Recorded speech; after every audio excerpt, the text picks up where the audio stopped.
Caleb, a listener from Fremont, California, writes in to ask this. Pastor John, in an earlier episode, you answered the question, how do you process public tragedy? To which your response was very to the point, as far as God ordaining these things in order to bring a response of glorifying himself through the people being outraged at sin and responding to victims with compassion. A question I'm now wrestling with is this. How does God ordain evil acts without himself being evil? We need a category in our minds that goes something like this. God can will that sin be without sinning.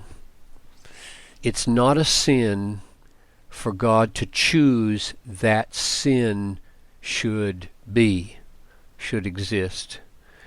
And I say that because the Bible pictures God giving us grace in Christ Jesus before the ages began, which means that he was planning for the fall, which would then need to be redeemed by the crucified Christ through grace, and that was all being planned before anything had happened. So he's planning for the downfall of man. Same thing in Revelations 13:8, where there's this book that God's writing before the foundation of the world, and the name of the book is the book of the life of the Lamb who was slain. So you have Jesus in the mind of God slain for sinners before there is even a world, which means that we need a category that God is planning that sin be without himself being a sinner.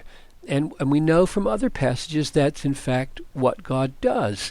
Genesis 50 verse 20, as for you, you meant evil against me, but God meant it, that is, he meant the evil for good. So God can oversee and ordain and plan that evil happen without himself committing evil or loving evil or doing evil himself. So the question, as I understand it, is can we know anything about how God does that?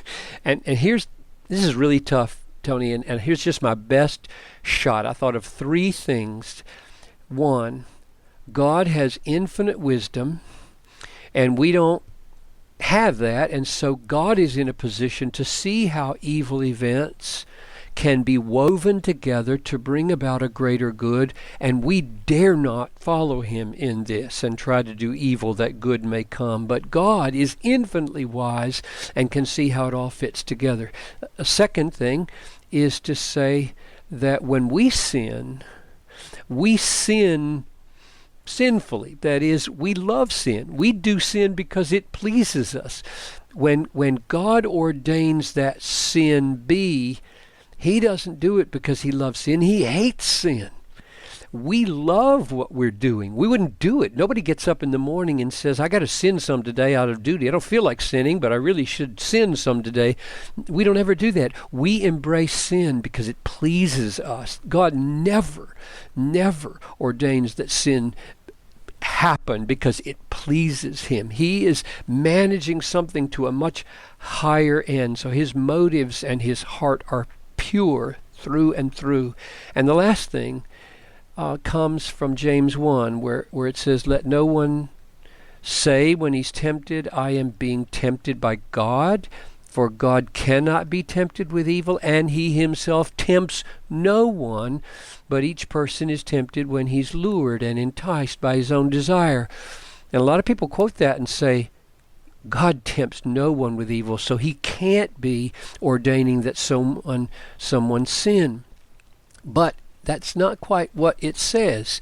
It says that temptation is being lured and enticed by his own desire. God cannot experience that. He's never lured and enticed towards evil by his own desire, and therefore he doesn't do that to people, which means he does not commend sin to people, he does not approve sin in people, and he does not directly awaken sin in anybody. He doesn't directly awaken those lurings and those yearnings toward sin. However, he knows as God all the circumstances that a corrupt heart will respond to that way. He knows exactly how Satan functions and what Satan does in response to those kinds of things, and he may ordain that those circumstances and that Satan be in such a position that a corrupt heart will respond that way.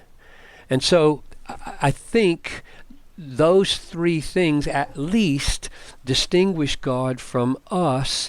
And I should say one other thing about the comfort that God's sovereignty is to us.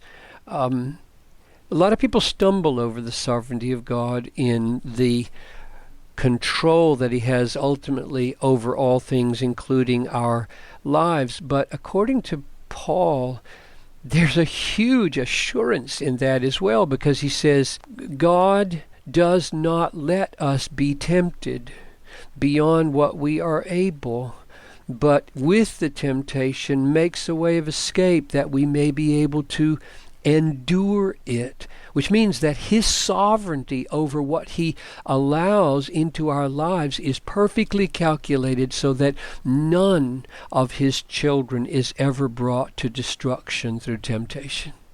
Yeah, thank you, Pastor John. And for more on this topic, see Pastor John's book, Desiring God, and Appendix 5, which is titled, Is God Less Glorious Because He Ordained That Evil Be? It can be found on pages 352 to 368 of the 25th anniversary edition of the book, Desiring God. I'm your host, Tony Reinke. Thanks for listening.